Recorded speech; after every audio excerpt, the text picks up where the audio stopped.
Once again, we're joined in the studio by Brown Bailout Guy, who's been lobbying Congress to get a congressional bailout for Big Brown. Yeah, just seems easier than trying to compete in the marketplace, right? What do you mean? Well, at Big Brown, most of our packages are delivered by truck, okay? But at FedEx Express, they deliver their packages primarily by plane. In fact, FedEx invented the whole getting it to you absolutely, positively overnight thing. It's way too tough to compete with that.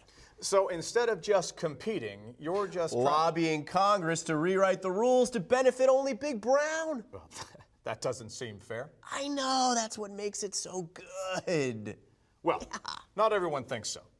Joining us is Mr. John Q. Public from Bend, Oregon. Mr. Public, do you remember the last disruption of overnight delivery service?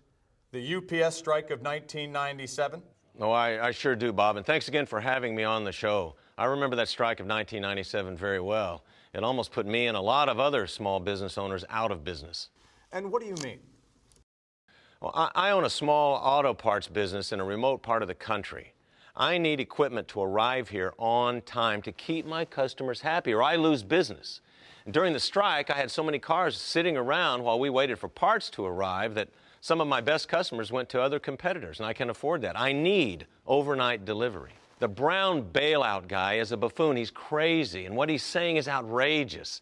If you can't compete, you can't just change the rules to suit yourself. The only people that's going to hurt are people like me. Mr. Bailout, comments? I mean, why would anyone set up a business in Bend? Bend. Do you know how hard it is for our UPS trucks to get to places like Bend? Why not relocate to Atlanta, near our national headquarters? Relocate? Now, Yeah. Wouldn't that cost him a lot of money? Well, we could just ask for a bailout. Everybody else is doing it, right? And that's all the time that we have. Yeah, makes sense to me. Come on, Atlanta's great. Hot Atlanta, they call it. Go up to Congress, bail out, boom. Bail out, boom. Boom.